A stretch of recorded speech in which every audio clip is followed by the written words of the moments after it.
আসসালামু আলাইকুম ওয়া রাহমাতুল্লাহি ওয়া বারাকাতুহু।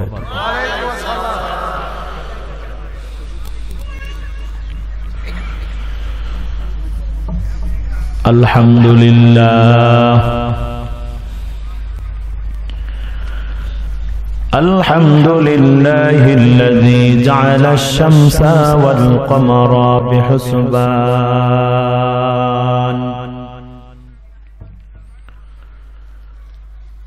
والنجم والشجر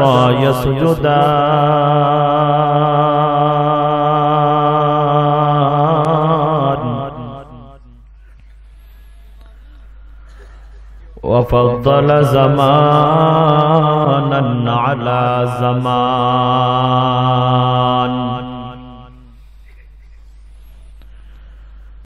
كما فضل مكانا على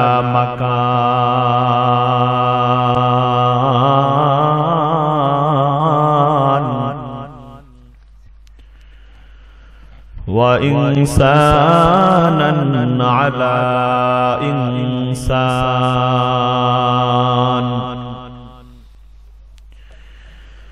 ونشهد أن لا إله إلا الله وحده لا شريك له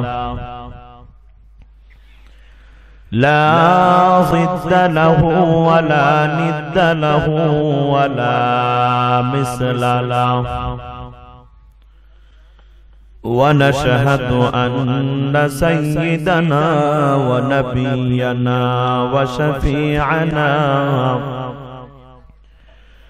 وحبيبنا ومولانا محمدا عبده ورسوله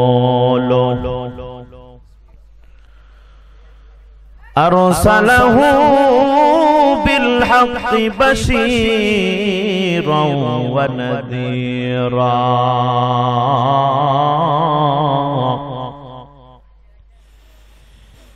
وداعيا إلى الله بإذنه وسراجا وقمرا منيرا أما بعد فقد قال الله تعالى في كلامه المجيد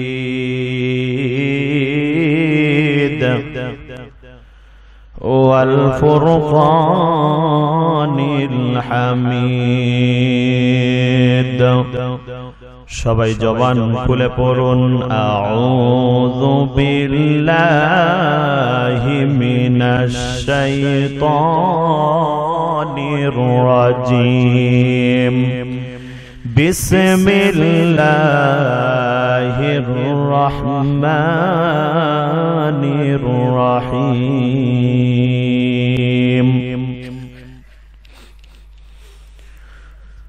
قل يا عبادي الذين أسرفوا على أنفسهم لا تقنطوا من رحمة الله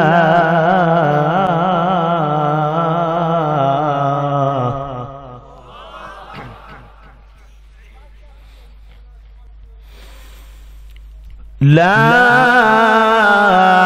تقنطوا من رحمة الله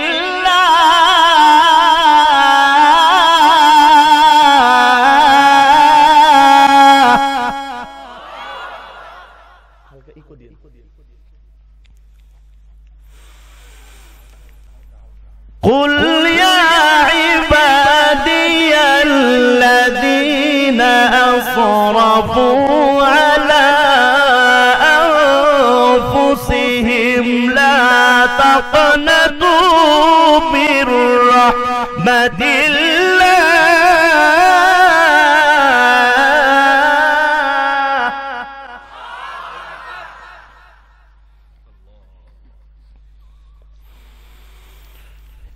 إن الله يغفر الذنوب جميعا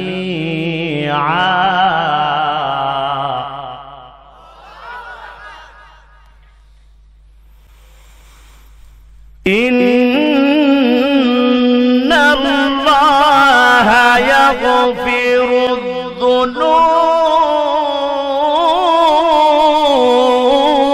الذنوب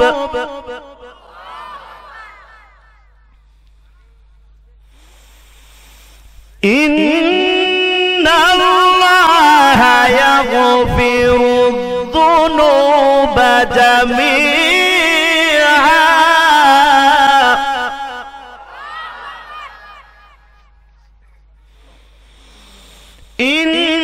إنه هو الغفور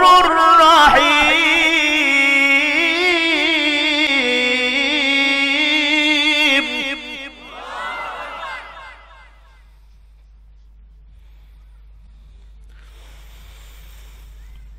بسم الله الرحمن الرحيم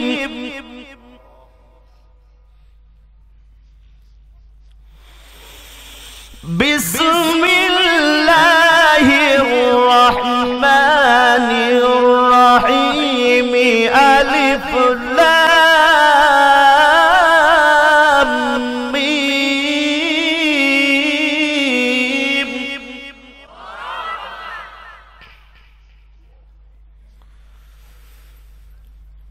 ذلك الكتاب لا ريب فيه ذلك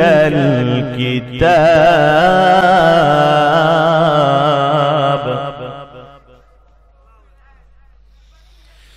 ذلك الكتاب ذلك الكتاب ذلك الكتاب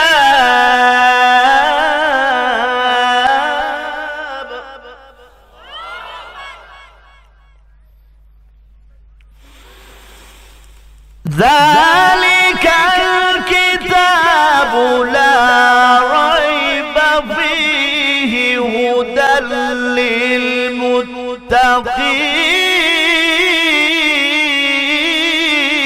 للمتقين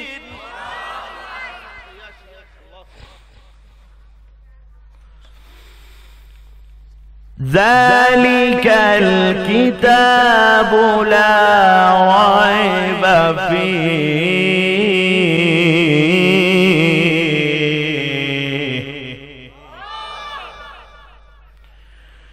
هدى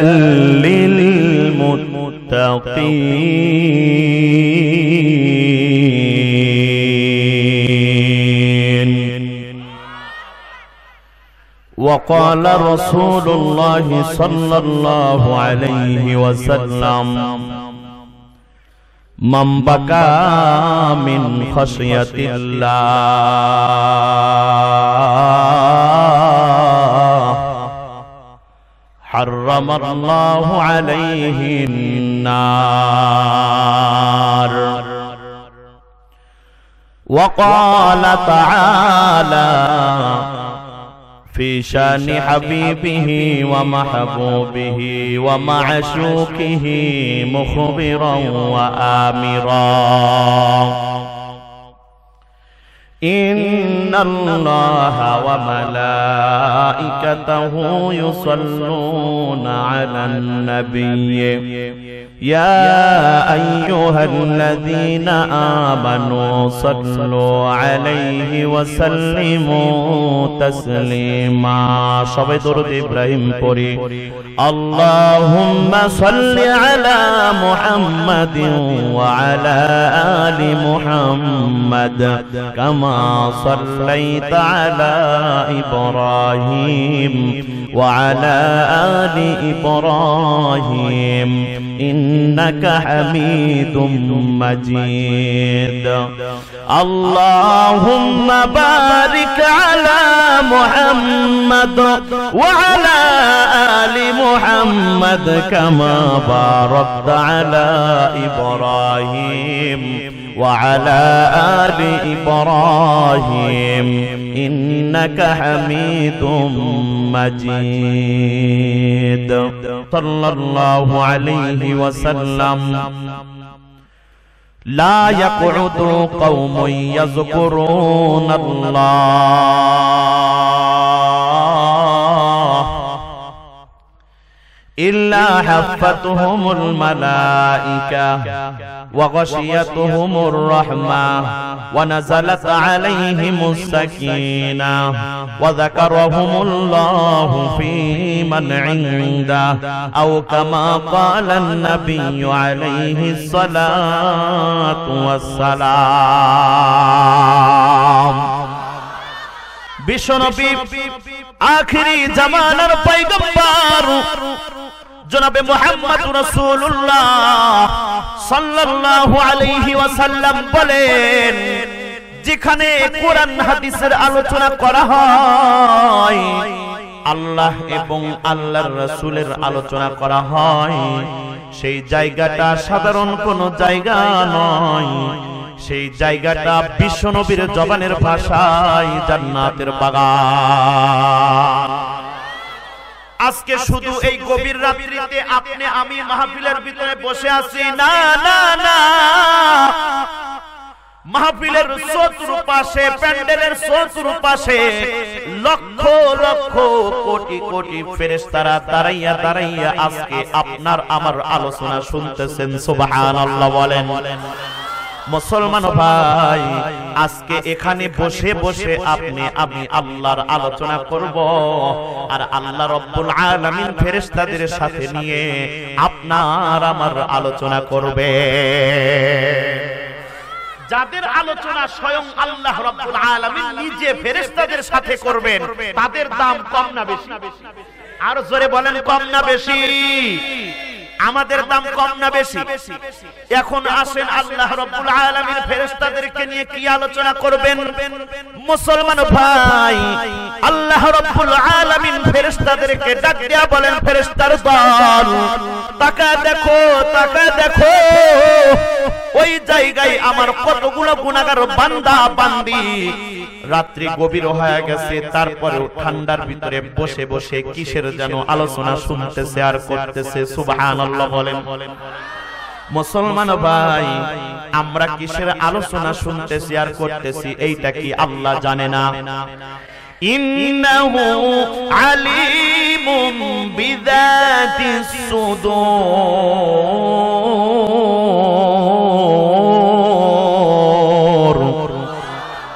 যেটা কেউ না জানে সেইটা জানে কে আল্লাহ রাব্বুল আলামিন জানার পরেও ফেরেশতাদেরকে ডাক দিয়া বলেন ফেরেশতার দল তাকায় দেখো ওই জায়গায় আমার কতগুলো গুনাহগার বান্দা বান্দি বসে বসে কিসের যেন আলোচনা শুনতেছে আর করতেছে ফেরেশতারা আল্লাহ রাব্বুল আলামিনকে ডাক দিয়া বলেন দয়ার মালিক গো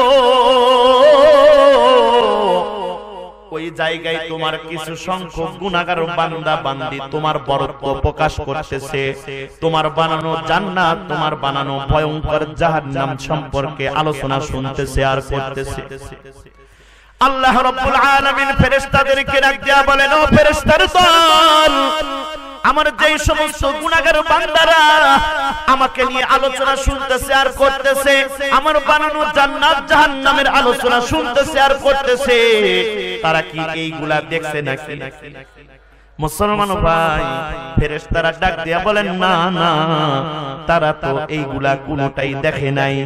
আল্লাহ রাব্বুল আলামিন ফাইনাল ভাবে ফেরেশতাদেরকে ডাক দিয়া বলতেছেন, ও ফেরেশতার দল, আমার যেই সমস্ত গুনাহগার বান্দারা আমার বানানো জান্নাত দেখে নাই, জাহান্নাম দেখে নাই, আমি আল্লাহকে ভালোবেসে, আমি আল্লাহকে মুহাব্বত করে কোরআনের মাহফিলের ভিতরে বসলো, দোকানওয়ালা দোকানদারি বাদ দিয়ে কোরআনের মাহফিলের ভিতরে বসলো, রাতের ঘুম হারাম করে আমার যেই সমস্ত গুনাহগার বান্দারা কোরআনের মাহফিলের ভিতরে বসলো, আল্লাহ রাব্বুল আলামিন ফেরেশতাদেরকে ডাক দিয়া বলেন, ফেরেশতার দল, আমার ওই সমস্ত গুনাহগার বান্দাদেরকে খবর দিয়ে দাও, আমি আল্লাহ ওই সমস্ত গুনাহগার বান্দার জিন্দেগীর সমস্ত গুনাহ খাতা maaf করে দিয়ে আমি আল্লাহ তাদেরকে নিষ্পাপ বানাইয়া বাড়ি পর্যন্ত পৌঁছাইয়া দেব। আর জোরে বলেন সুবহানাল্লাহ। अल्लाह अल्लाह क्या मुबारक नाम है, अल्लाह अल्लाह आशिकों का काम है, अल्लाह अल्लाह तू मेरा रहमान है, अल्लाह अल्लाह तू मेरा रहीम है, अल्लाह अल्लाह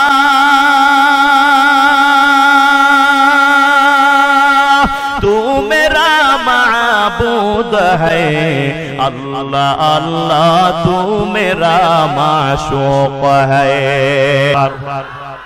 मुसलमान भाई, এই মাহফিলের ভিতরে ঢোকার আগে আমরা কতজন কত ধরনের গুনাহের কাজ করেছি, ঠিক কিনা সরে কোন? এ মুসলমান, জীবনে কি করেছেন সেই দিকে তাকানোর কোনো দরকার নাই, শুধুমাত্র কেবলমাত্র আজকের দিনের দিকে তাকান। আজকের দিনের ভিতরে আপনি ফজরের নামাজটা আদায় করতে পেরেছেন কিনা? জোহরের নামাজটা আপনার মতো মুসলমান, আমার মতো মুসলমান আদায় করতে পেরেছে কিনা? আসরের নামাজ, মাগরিবের নামাজটা আপনি আমি আদায় করতে পেরেছি কিনা? এশারের নামাজটা আপনি আমি আদায় করতে পেরেছি কিনা?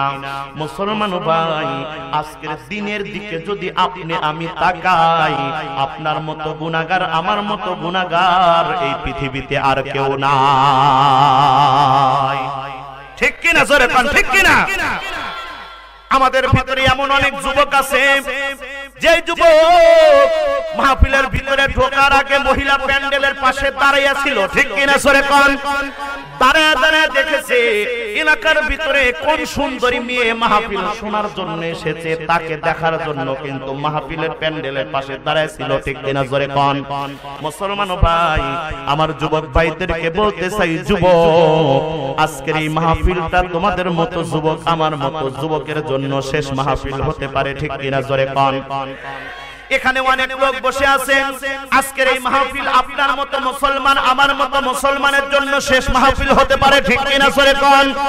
এ মুসলমান, আজকের এই মাহফিলটা জীবনের শেষ মাহফিল মনে করে আপনি আমি যদি আল্লাহ রাব্বুল আলামিনের কাছে কান্নাকাটি করতে পারি, আপনি আমি যদি আল্লাহ রাব্বুল আলামিনের কাছে তওবা করতে পারি, আল্লাহ রাব্বুল আলামিনের এত দয়া, এত দয়া, আল্লাহ রাব্বুল আলামিন আপনার আমার জিন্দেগীর সমস্ত গুনাহ খাতা maaf করিয়ে দেবে।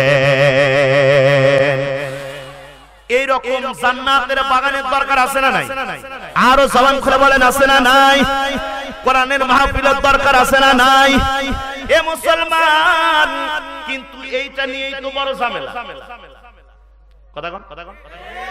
মুসলমান, মমতাজ বেগমকে যদি নিয়ে আসা হয়, যাত্রা প্যান্ডেলের সার্কাসের যদি আলোচনা করা হয়, যাত্রা সার্কাসের যদি ব্যবস্থা করা হয়, কোনো প্রকারের কোনো অনুমতি নেওয়া লাগে না, ঠিক কিনা জোরে কোন? কিন্তু যখনই কোরআন হাদিসের আলোচনা করার জন্য মাহফিল, তাফসীর মাহফিলের আয়োজন করার কথা বলা হয়, তখনই কিন্তু প্রশাসন থেকে অনুমতি পাওয়া যায় না। কথা বলতে হবে, ঠিক কিনা? আচ্ছা, এত বাধা, এত বিপত্তির পরে কোরআনের মাহফিল কমছে না বাড়ছে? আর জোরে কোন, বাড়ছে মানে? আগে মাহফিলে যেই পরিমাণ লোক হইতো, এখন তার চাইতে 10 গুণ লোক বেশি হয়, ঠিক কিনা জোরে কোন?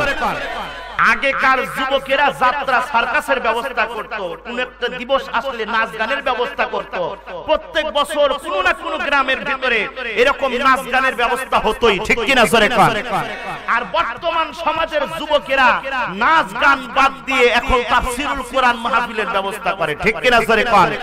এর মানে বোঝা যায় ধীরে ধীরে বাংলার জমিনের ভিতরে ইসলাম কায়েম হবে, ঠিক কিনা জোরে কোন? এই বাংলার জমিনের ভিতরে কোন নাস্তিক মুরতাদার বসবাস করতে পারবে না, ঠিক কিনা জোরে কোন? কিছু সংখ্যক নাস্তিক মুরতাদ আছে কোরআনে কারিমের সাথে বিরোধিতা করে, আছে না নাই? কোরআনে কারিমের সাথে বিরোধিতা করে কোনো লাভ আছে? বাবা মুসলমান, দাদা মুসলমান, 14 গোষ্ঠী মুসলমান, এই মুসলমানের ঘরে জন্মগ্রহণ করার পরেও সামান্য 2 টাকার কাছে বিক্রি হয়ে কোরআনের সাথে বিরোধিতা করে, ঠিক কিনা জোরে কোন? মুসলমান ভাই, কোরআনে কারিমের সাথে বিরোধিতা করে কোনো লাভ আছে নাকি? নাজিল করেছেন কে? হেফাজত করবেন কে? সামনের ভাইয়েরা বললে হবে না, পিছনের ভাইয়েরাও বলতে হবে, হেফাজত করবেন কে? কোন সন্দেহ আছে? আপনার মতো সিটার, আমার মতো সিটার বান্দার ভিতরে যেন সন্দেহ না থাকে, সেই জন্য আল্লাহ রাব্বুল আলামিন পবিত্র কোরআনে কারিমের ভিতরে আয়াত নাযিল করে দিয়েছেন।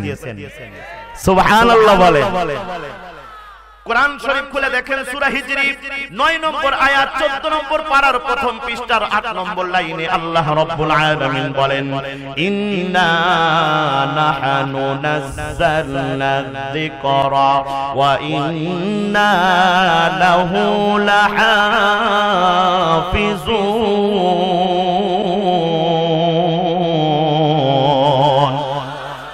Allah subhanahu wa ta'ala said in the Holy Quran, I have revealed divine book and I will save it. Allahu Akbar বলেন। আল্লাহ রাব্বুল আলামিন বলেন, পবিত্র কোরআনে কারীম নাজিল করেছি আমি আল্লাহ, এবং সেই পবিত্র কোরআনে কারীমের হেফাজত করার দায়িত্ব আমি আল্লাহ নিয়েছি।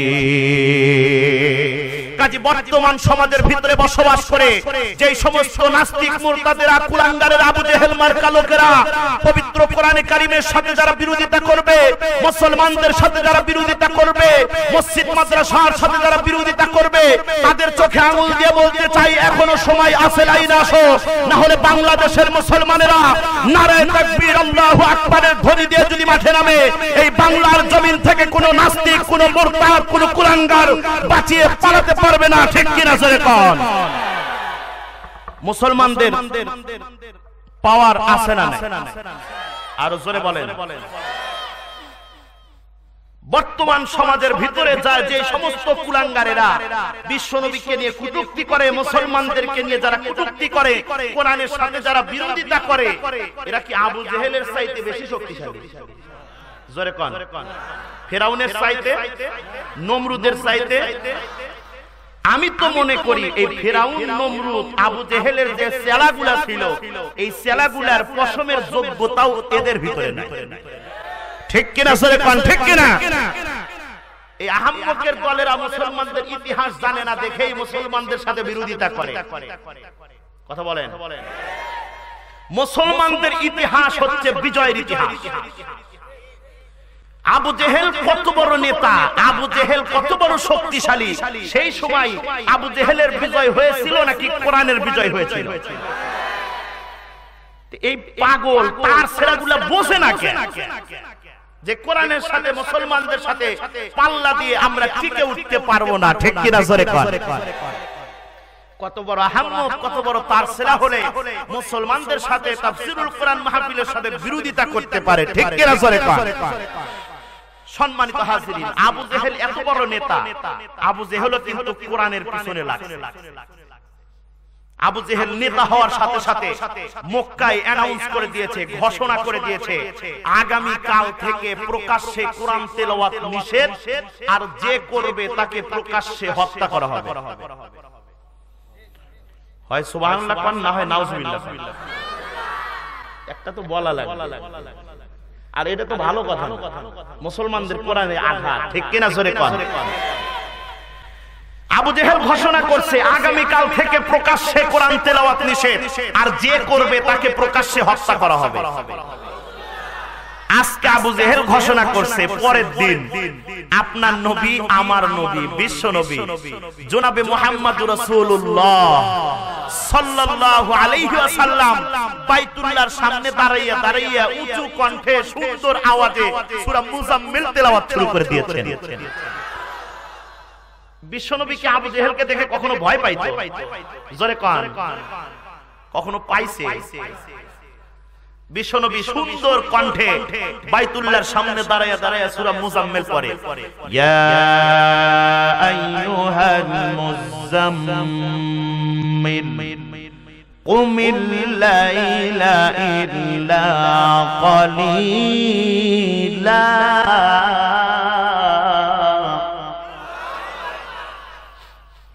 বিশ্বনবীর কোরআন তেলাওয়াতের ভিতরে মজা আছে না নাই? এ মুসলমান, আবু জেহেল আবু লাহাব যদিও কোরআনের সাথে বিরোধিতা করত, এই আবু জেহেল আবু লাহাব বিশ্ব নবীর জবান থেকে কোরআনে কারীম তেলাওয়াত শোনার জন্য রাত্রি যখন গভীর হয়ে যাইত, বিশ্ব নবীর দরওয়াজার পাশে দাঁড়াইয়া লুকাইয়া পবিত্র কোরআনে কারীম তেলাওয়াত শুনত। বিশ্ব নবীর কোরআনে কারীম তেলাওয়াতের ভিতরে এত মজা, সুবহানাল্লাহ বলেন।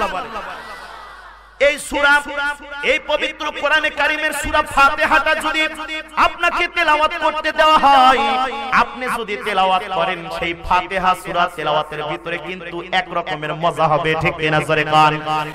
আবার এই সূরা ফাতিহা যদি আমি তেলাওয়াত করি এইটার ভিতরে কিন্তু আবার আরেক রকমের মজা হবে, ঠিক কিনা।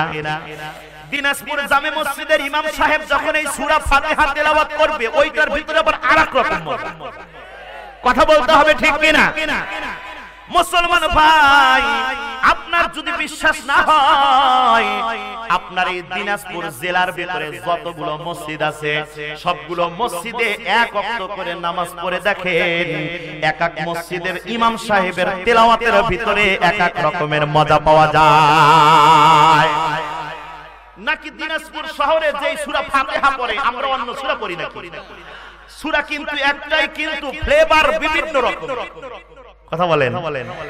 ঢাকা বাইতুল মুকাররমে চলে যান, ঢাকা বাইতুল মুকাররমের ইমাম যখন তেলাওয়াত করে সেই তেলাওয়াতের ভিতরে কিন্তু আবার আরেক রকমের মজা পাওয়া যায়, ঠিক কিনা জোরে কোন। মুসলমান ভাই, এবার বাংলাদেশ ছেড়ে মদিনায় চলে যান, মসজিদে নববীতে চলে যান, যেই মসজিদে নববীর ভিতরে আপনার নবী আমার নবী ইমামতি করেছিলেন, ঠিক কিনা জোরে বলেন। আমাদের ভিতরে সৌভাগ্যবান লোক তো তারাই যারা মসজিদে নববীর ভিতরে ফজরের 2 রাকাত ফরজ নামাজ আদায় করতে পেরেছে, ঠিক কিনা জোরে বলেন। মুসলমান ভাই, যেই মসজিদে নববীর ভিতরে আপনার নবী আমার নবী ইমামতি করেছিলেন সেই মসজিদে নববীর ভিতরে নামাজ পড়ার ইচ্ছা আছে না নাই? মনে কি যে বেদনা আল্লাহ ছাড়া জানে না, মন চাই যেতে সোনার মদিনা, সবাই মন চাই যেতে সোনার। যাদের যাদের মদিনায় যাওয়ার শখ আছে গভীর রাত্রিতে জোরে জোরে আওয়াজ তুলে আল্লাহকে শুনান, মন চাই যেতে সোনার। দিদারের আশায় কেঁদে বুক ভাসাই, দিদারের আশায় কেঁদে বুক ভাসাই, তবু দিদার তোমার মেলে না। মনে কি যে বেদনা আল্লাহ ছাড়া জানে না, মন চাই যেতে সোনার মদিনা, সবাই মন চাই যেতে সোনার। নীরবে নির্জনে কাঁদি যে গোপনে, রাসূলের দিদার পাবো যে স্বপনে। নীরবে নির্জনে কাঁদি যে গোপনে, রাসূলের দিদার দিদার পাবো যে স্বপনে দিদারের আশায় কেঁদে বুক ভাসাই দিদারের আশায় কেঁদে বুক ভাসাই তবু দিদার তোমার মেলে না মনে কি যে বেদনা আল্লাহ ছাড়া জানি না মন চাই যেতে সোনার মদিনা সবাই মন চাই যেতে সোনার আল্লাহু আকবার বলেন আজকের এই মাহফিলের ভিতর থেকে আখিরি মোনাজাতে আমরা আল্লাহর কাছে বলবো আল্লাহ তুমি মৃত্যুর শেষ মুহূর্তে হলেও আমাদেরকে তোমার বাইতুল্লাহ মক্কা মদিনায় যাওয়ার তৌফিক তুমি দান করিয়ে দিও সকলেই বলেন আমিন একজন রিকশাওয়ালা সারাদিন রিকশা চালায় এই লোকটাও কিন্তু মনে মনে মদিনায় যাওয়ার স্বপ্ন দেখে ঠিক কিনা সরে কোন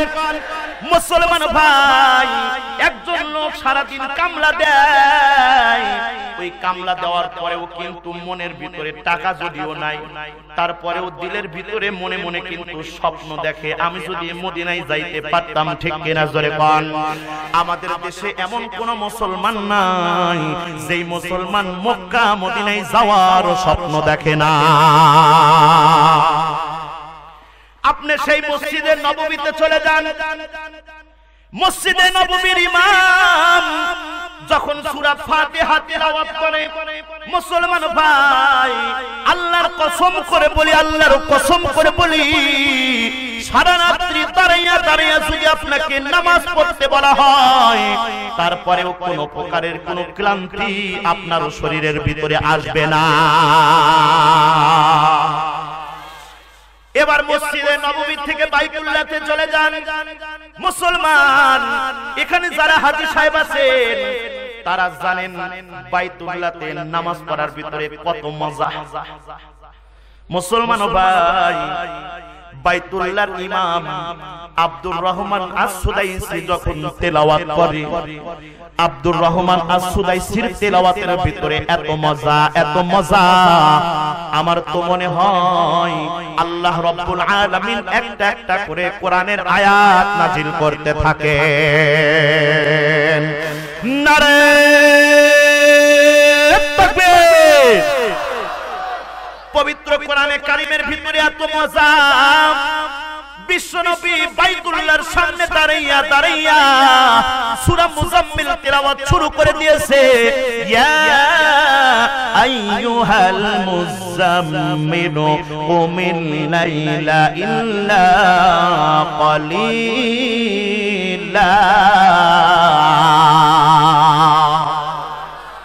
এইবার নেতাদের সেলা আছে না নাই নেতাদের থেকে সেলাদের বাপ বেশি না কম জোরে বলতে হবে নেতাদের পাসার করে যাওয়া যায় কিন্তু সেলাদের পাসার করে যাইতে হলে মামু লাগে কথা বলেন ঠিক কি না এইবার আবু জেহেলের দুইজন সেলা দৌড়ে এসে বাইতুল্লাহর সামনে তাকাইয়া দেখে বাইতুল্লাহর সামনে দাঁড়াইয়া আব্দুল্লাহর ছেলে মুহাম্মদ উঁচু আওয়াজে কোরআনে কারীম তেলাওয়াত করতেছে দুইজন ছেলার মাথা এবার ঘুরে গেছে গতকালই তো আমাদের নেতা এটা নিষিদ্ধ ঘোষণা করছে ঠিক কিনা জোরে কোন এইবার দুইজন ছেলা মনে মনে ভাবে এই খবরটা যেভাবেই হোক নেতাজিকে দেওয়া লাগবে দুইজন ছেলা দৌড় দিয়ে আবু জেহেলের কাছে চলে গেছে আবু জেহেলকে ডাকতে বলতেছে ও নেতাজি গতকাল আপনি মক্কা নগরীর ভিতরে পবিত্র কোরআনে কারীম নিষিদ্ধ ঘোষণা করেছিলেন ও নেতাজি কিন্তু বাইতুল্লাহর সামনে গিয়ে দেখেন ওই আব্দুল্লাহর ছেলে মুহাম্মদ সুন্দর কণ্ঠে কোরআন শরীফ তেলাওয়াত করতেছে ও নেতাজি মক্কার সমস্ত মুসলমানেরা আপনাকে দেখে ভয় করলেও ওই আব্দুল্লাহর ছেলে মুহাম্মদ আপনাকে দেখে কখনোই ভয় করে না আল্লাহু আকবার বলেন আপনার টাইম নাই আপনাকে দেখে মুহাম্মদ ভয় করে না নেতা এবার টেপা মাছের মতো ফোলা শুরু করে দিয়েছে রাগে টেপা মাছ আমরা ছোটবেলায় টেপা মাছের মুখের ভিতরে শোলা ঢুকাইয়া ফু মারতাম আর পেটটা ফুলে ঠিক কিনা জোরে কর আবু জেহেল রাগান্বিত হয়ে টেপা মাছের মতো ফোলা শুরু করে দিয়েছে আবু জেহেল দুইজন চালাকে ডাক দেয়া বলতেছে থাম, মুহাম্মদের এত বড় সাহস কোথায় থেকে পেল? আমি নিষিদ্ধ ঘোষণা করার ফলে, আমি নিষিদ্ধ ঘোষণা করার পরে আব্দুল্লাহর ছেলে মুহাম্মদ বাইতুল্লাহর সামনে কোরআন তেলাওয়াত করতেছে। রাগান্বিত হয়ে আবু জেহেল ডাক দেয়া বলতেছে থাম, আজকে মুহাম্মাদের একদিন কি আমার একদিন, আজকে মুহাম্মদ আমার হাত থেকে আর বাঁচতে পারবে না। আবু জেহেল বিশাল বড় একটা পাথর নিয়ে রাগান্বিত হয়ে আপনার নবী, আমার নবী, বিশ্ব নবীকে মারার জন্য আবু জেহেল রওনা দিয়েছে। নাউজুবিল্লাহ বলেন। আর যায় আর চালাদেরকে ডাক দিয়া বলেন দেখ, আজকে এই পাথরের আঘাত থেকে আব্দুল্লাহর ছেলে মুহাম্মদ আর বাঁচতে পারবে না। দুইজন চালা এবার বলতেছে নেতাজি এরকম মাস্তানি এর আগেও অনেক দেখছি, এর আগেও তো চেষ্টা করছেন, কই মারতে তো পারেন নাই, দেখেন আজকে মারতে পারেন। আল্লাহু আকবার কোন। আবু জেহেল বিশাল বড় একটা পাথর নিয়ে আপনার নবী আমার নবীকে মারার জন্য রওনা দিয়েছে। এ মুসলমান, তখনও আপনার নবী আমার নবী বিশ্ব নবী বাইতুল্লাহর সামনে দাঁড়াইয়া দাঁড়াইয়া পবিত্র কোরআনে কারীম তেলাওয়াত করতেছিলেন। সুবহানাল্লাহ বলেন। মুসলমান ভাই, আমাদের দেশে যদি পবিত্র কোরআনে কারীম নিষিদ্ধ ঘোষণা করা হয়, আপনার মতো মুসলমান আমার মতো মুসলমান কোরআন শরীফ পড়া তো দূরের কথা, কোরআন শরীফ আর হাতের সাথে লাগানোর সাহস পাবে না। ঠিক কিনা জোরে কোন, ঠিক কিনা? আমাদের ঈমান বড়ই দুর্বল হয়ে গেছে। মসজিদের ইমাম সাহেবকে যদি কমিটির লোক অথবা গ্রামের কোন লোক, শহরের কোন লোক যদি ডাক দিয়া বলেন ইমাম সাহেব খবরদার খবরদার, সুদ ঘুষের আয়াত আপনি তেলাওয়াত করতে পারবেন না, আপনি এই সম্পর্কে কোনো আলোচনা করতে পারবেন না। মুসলমান ভাই, ইমাম সাহেব চাকরি বাঁচানোর ভয়ে মনের ভুলেও সেই আয়াতগুলো আর তেলাওয়াত করে না। ঠিক কিনা জোরে কোন। যদি আপনি ইমাম হওয়ার পরেও সমাজের ভিতরে হক কথা না বলতে পারেন, তাহলে বুঝবেন আপনার মতো ইমামের ঈমান বড় দুর্বল। আর এই ঈমান নিয়ে কখনো জান্নাতের ভিতরে যাওয়া সম্ভব নয়। ঠিক কিনা জোরে কোন। আবু জেহেল বিশাল বড় একটা পাথর নিয়ে বিশ্বনবীকে মারার জন্য রওনা দিয়েছে। এ মুসলমান, বিশ্বনবী বাইতুল্লাহর সামনে দাঁড়াই আছে, আর বিশ্বনবীর ঠিক 40 হাত পিছনে আবু জেহেল বিশাল বড় পাথর নিয়ে দাঁড়াই আছে। আবু জেহেল মনে মনে কয়, আর একটু গেলেই মুহাম্মাদের মাথার উপরে এই পাথরটা নিক্ষেপ করব, আজকে মুহাম্মদ এই পাথরের আঘাত থেকে বাঁচতে পারবে না। আবু জেহেল এবার এক পা দু পা করে সামনের দিকে এগিয়ে যাওয়ার চেষ্টা করে। কয় হাত পিছনে? এক পা দু পা করে সামনের দিকে এগিয়ে যাবে। মুসলমান ভাই, আবু জেহেল লক্ষ্য করে দেখতেছে আবু জেহেল যে সামনের দিকে যাবে, আবু জেহেল আর সামনের দিকে যাইতে পারতেছে না। আবু জেহেল লক্ষ্য করে দেখতেছে কে যেন ইট বালি সিমেন্ট দিয়ে তার পাটা জমিনের সাথে ঢালাই করে দিয়েছে। নারে তাকবীর। আবু জেহেল লক্ষ্য করে দেখতেছে পাটা জমিনের সাথে একদম লেগে গেছে, মনে হয় কে যেন ঢালাই করে দিয়েছে। মুসলমান, আবু জেহেল লক্ষ্য করে দেখতেছে আবু জেহেলের পাটা সামনেও যায় না পিছনেও যায় না। আল্লাহু আকবার বলেন। আবু জেহেল লক্ষ্য করে দেখতেছে আবু জেহেলের যে ঘাটটা ছিল, আবু জেহেল তার ঘাটটা ডানেও ঘোরাতে পারে না বামেও ঘোরাতে পারে না। ইন্না জাআলনা ফি আ'নাকিহিম আগলালান ফাহিয়া ইলাল আযকানি ফাহুম মুকমাহুন।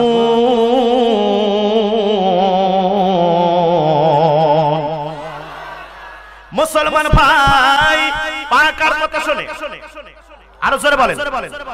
আপনার আমার পুরো অঙ্গ প্রত্যঙ্গ কার কথা শুনে?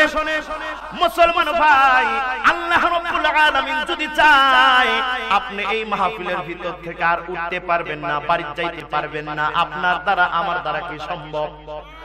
মুসলমান ভাই, সকল ক্ষমতার মালিককে কাদের কুদরত তুদারি বর কামাল আনতা রব্বি আনতা হাসবি যুল জালাল। সকল ক্ষমতার মালিককে। আবু জেহেল লক্ষ্য করে দেখতেছে, পাটা সামনেও যায় না, পিছনেও যায় না, ঘাটটা ডানেও ঘোরে না, বামেও ঘোরে না। টেনশন কমছে না বাড়ছে? আবু জেহেল এবার চিন্তা করতেছে, হাই রে হাই, দেখি এখন হাতের ভিতরে যে পাথরটা আছে সেই পাথরটার কি খবর। আবু জেহেল লক্ষ্য করে দেখতেছে, আবু জেহেলের হাতের ভিতরে যে পাথরটা ছিল ওই পাথরটা চুম্বকের মতো আবু জেহেলের হাতের সাথে লেগে আছে, না নড়াচড়ার কোনো নাম নিশানা নাই। টেনশন কমছে না বাড়ছে? আবু জেহেল টেনশনের ভিতরে পড়ে গেছে। এ মুসলমান, আবু জেহেল চিন্তা করতেছে, হাই রে হাই, এত বড় একটা পাথর নিয়ে আমি মুহাম্মদকে মারার জন্য আসলাম। এখন এই পাথরটা যদি হঠাৎ করে ফুস করে যদি আমার মাথার উপরেই পড়ে, তাহলে মুহাম্মাদের আগেই তো আমি বগার পার। ঠিক কিনা জোরে কোন, ঠিক কিনা? আবু জেহেল এবার টেনশনে পড়ে গেছে, চাচা নিজের জান টেনশনের ভিতরে পড়ে গেছে, হাই রে হাই, নিজের জীবনটা এখন কেমনে বাঁচানো যায়? এত বড় পাথর যদি আমার উপরেই পড়ে তাহলে মুহাম্মাদের আগেই তো আমি মারা পড়ে যাব। টেনশনের ভিতরে পড়ে গেছে, কেমনে বাঁচা যায়? যখন আর পথ খুঁজে পায় নাই, এবার বাধ্য হয়ে আবু জেহেল পিছন থেকে আপনার নবী আমার নবীকে ডাক দেয়, ভাতিজা গো, আমার ভুল হয়ে গেছে, তুমি আমাকে মাফ করিয়ে দাও। বর্তমান সমাজের ভিতরে যারা আলেমদের সাথে যারা বিরোধিতা করো, এখনো সময় আছে, লাইনে আসো, না হলে একদিন না একদিন তোমাকে আলেমের পা ধরে মাফ চাইতে হবে। ঠিক কিনা জোরে কোন? বিপদে পড়ছে আর ভাতিজা কে? আর এতক্ষণ মুহাম্মদকে এই পাথরের আঘাত থেকে মুহাম্মদ বাঁচতে পারবে না, মুহাম্মদের একদিন কি আমার একদিন। আর এখন দেখছে আর হচ্ছে না, এখন ডাক দেয়, ভাতিজা গো, মাফ করে দাও। আমাদের সমাজের ভিতরে এমন কিছু আহাম্মক মার্কা লোক আছে, মুসলমান আছে, সকাল সন্ধ্যা হুজুরদের সাথে বিরোধিতা করে, হুজুরদের ইমাম সাহেব মুয়াজ্জিনদের চাকরি খাওয়ার জন্য ধান্দা করে, মাদ্রাসার হুজুরদের চাকরি খাওয়ার জন্য সকাল বিকাল ধান্দা করে। ওই লোকটা যদি বাবা মা মারা যায়, ওই আহাম্মক তো জানাজার নামাজ পড়ানোর মুরাদ নাই তার। কথা কন? যখন বাবা মারা যায় তখন হুজুরের হাতে পায়ে মালিশ করে দেওয়া শুরু করে দেয়, হুজুর ভুল হয়ে গেছে, মাফ করে দেন। আপনি ছাড়া কোনো উপায় নাই, আপনি আমার বাবা মা জানাজার নামাজটা পড়ায় দেন। কথা বলেন, আছে না নাই? আরো জোরে বলতে হবে, আছে না নাই? যারা আলেমদের সাথে যারা বেয়াদবি করবে, সমাজের ভিতর থেকে তাদের জুতা পেটা করে বাহির করে দেওয়া দরকার। কারণ আলেমরা আছে বলেই আজকে দেশটা টিকে আছে। ঠিক কিনা জোরে কোন? আর ইন্নামাল উলামা ওয়ারাসাতুল আম্বিয়া, আলেমরা হচ্ছে নবীদের ওয়ারিস। বিরোধিতা করবা, শত্রুতা করবা, আলেমদেরকে নির্যাতন করবা, চিন্তা ভাবনা করে নির্যাতন করা দরকার। বিপদে পড়ছে বলে, ভাতিজা গো, বাঁচাও। এবার বিশ্বনবী লক্ষ্য করে দেখতেছেন, কে যেন ডাক দিল পিছন দিকে। কে? তাকায় দেখে আবু জেহেল বিশাল বড় একটা পাথর নিয়ে পিছনে দাঁড়ায় আছে। বিশ্বনবী আশ্চর্য হয়ে গেছে। বিশ্বনবী আবু জেহেলকে ডাক দিয়ে বলতেছে, চাচা যান, কি ব্যাপার, কি ব্যাপার? এই টাইমে আপনি কেন আমার পিছনে এত বড় পাথর নিয়ে দাঁড়াইয়া আছেন? কারণটা কি? আবু জেহেল এবার বিশ্ব নবীকে ডাক দেয়া বলতেছে, এগো ভাতিজা, পাথর নিয়ে বিপদের ভিতরে বিপদে পড়ে দাঁড়াইয়া আছি, ইচ্ছা করে দাঁড়াইয়া নাই। বিশ্ব নবী আবু জেহেলকে ডাক দেয়া বলতেছে, ও চাচা যান, কি হয়েছে আপনার? তখন আবু জেহেল বিশ্ব নবীকে ডাক দেয়া বলতেছে, এরে মুহাম্মদ, ওগো ভাতিজা, আজকে এই বিশাল বড় একটা পাথর নিয়ে আমি তোমাকে মারার জন্য এসেছিলাম ভাতিজা গো, কিন্তু আমার শরীরটা পুরা শরীর পাথরের মতো হয়ে গেছে গো ভাতিজা। ও ভাতিজা, আমার ভুল হয়ে গেছে, তুমি আমাকে মাফ করিয়ে দাও, আর কখনো আমি তোমাকে মারার জন্য চেষ্টা করব না। বিশ্বনবীর দয়া কম না বেশি? বিশ্বনবীর দিলটা নরম না শক্ত? আপনার নবী আমার নবী তো সেই নবী। বিশ্বনবী আবু জেহেলকে ডাক দিয়া বলতেছে, চাচা যান, ইতিপূর্বেও আপনি অনেকবার আমাকে মারার জন্য চেষ্টা চালাইছিলেন গো চাচা যান। সারা মক্কার কাফেরেরা যেই পরিমাণ রক্ত আমার শরীর থেকে ঝরাইছে, তার চাইতে বেশি রক্ত আপনি একাই আমার শরীর থেকে ঝরাইছেন। ও চাচা যান, আমার শরীরের ভিতরে মশা মাছি পড়া পর্যন্ত হারাম ছিল, অথচ আপনি আমার শরীরের ভিতর থেকে রক্ত ঝরাইছেন গো চাচা যান। তারপরেও আমি বিশ্ব নবী আপনার নামে কখনো বদদোয়া করি নাই।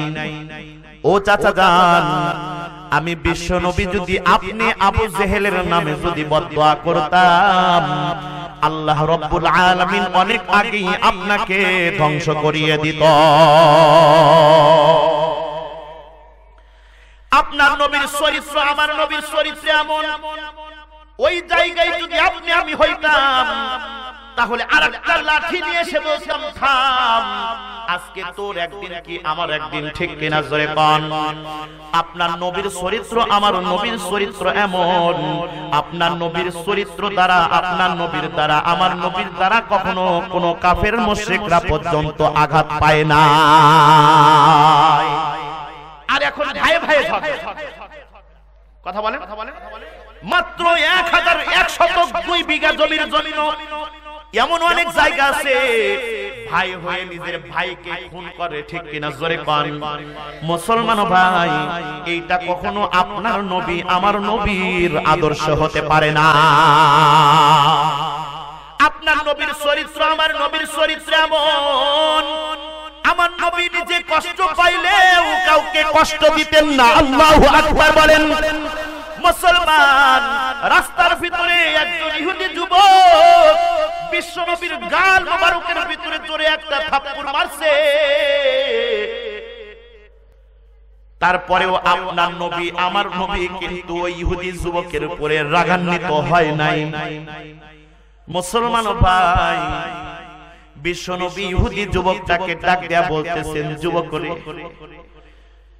হাতটা বুকের সাথে লাগাইয়া বিশ্বনবী ইহুদি যুবককে ডাক দেয়া বলতেছেন, যুবক রে, আমার গালের ভিতরে সজোরে থাপ্পড় মেরে কি তোমার হাতের ভিতরে কি তুমি ব্যথা পাইছো? যদি ব্যথা পেয়ে থাকো, তুমি দয়া করে মেহেরবানি করে আমি বিশ্ব নবীকে তুমি মাফ করিয়ে দাও। আল্লাহু আকবার বলেন। বিশ্ব নবী যুবকের কাছে ডাক দেয়া বলতেছে, যুবক, তুমি যদি আমার দ্বারা কষ্ট পেয়ে থাকো, তুমি আমাকে মাফ করিয়ে দাও। যুবক আশ্চর্য হয়ে গেছে, অ্যাস্টনিশড হয়ে গেছে, কনফিউজড হয়ে গেছে। হাই রে হাই, এত জোরে আমি মুহাম্মাদের গালের ভিতরে থাপ্পড় মারলাম, অথচ মুহাম্মদ অনেক ব্যথা পাইছে, তারপরেও আমাকে আমার হাত ধরে বলতেছে, তুমি ব্যথা পাইছো নাকি? ইহুদি যুবক বলেন, আমার আর বোঝার বাকি নাই, ইনি হচ্ছেন আখিরি জামানার পয়গম্বর জনাবে মুহাম্মদ রাসূলুল্লাহ সাল্লাল্লাহু আলাইহি ওয়াসাল্লাম। ওয়া মা আরসালনাকা ইল্লা রাহমাতাল লিল আলামিন।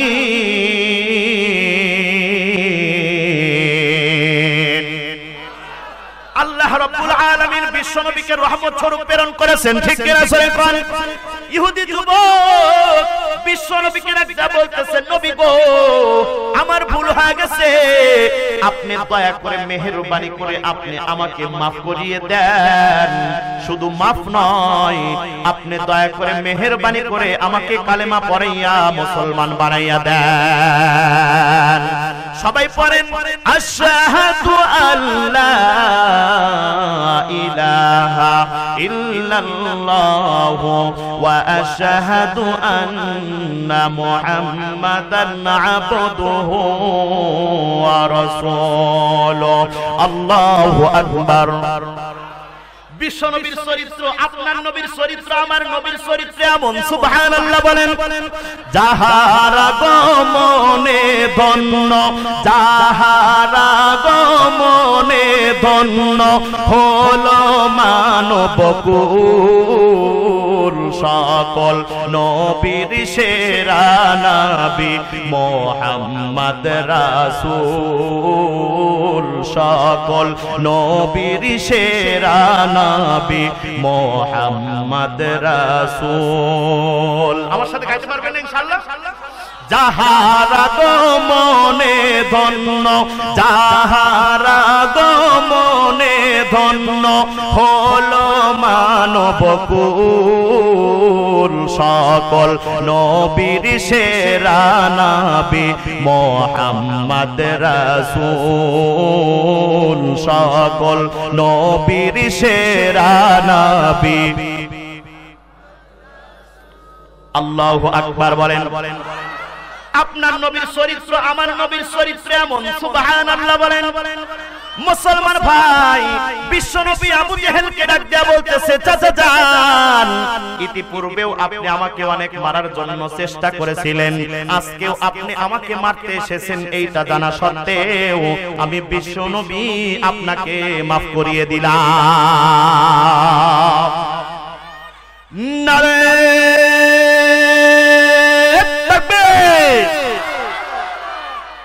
বিশ্বনবী যখনই মুখ দিয়ে বাহির করছে, মাফ করে দিলাম।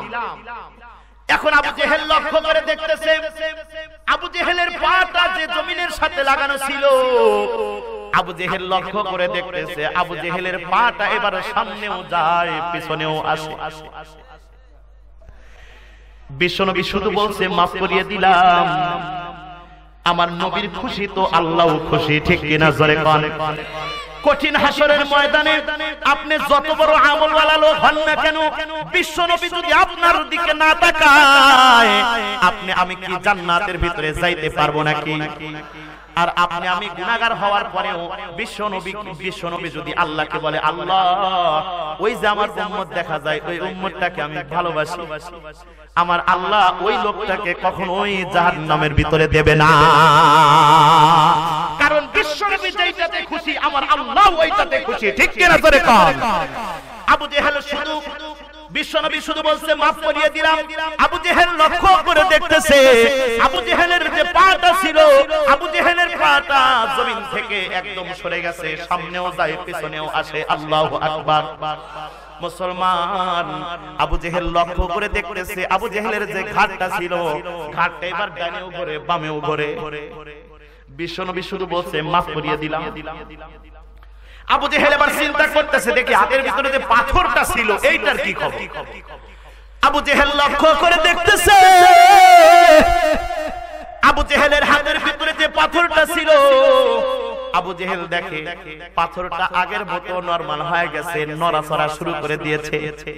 মুসলমান, যখন আবু জেহেল দেখছে পুরা বডিটা তার আগের মতো নরমাল হয়ে গেছে, এখন আবু জেহেল চিন্তা করে, আজকে মুহাম্মদ তুমি আমার হাত থেকে বাঁচতে পারলেও পরে আর বাঁচতে পারবা না,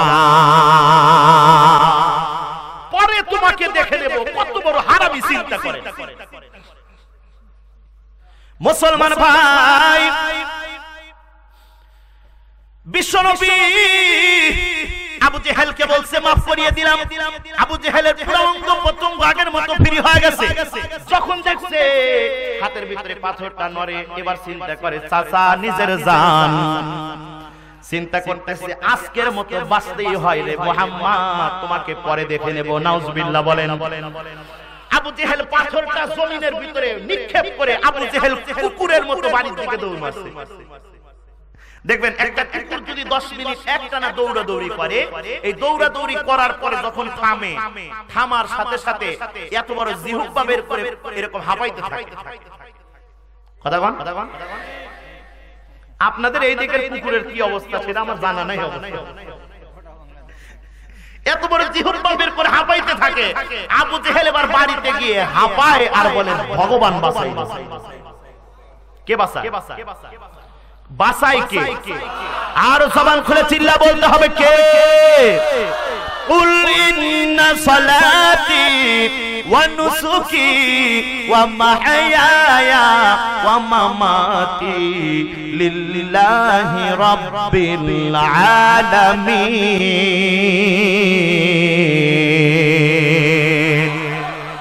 হায়াতের মালিক কে?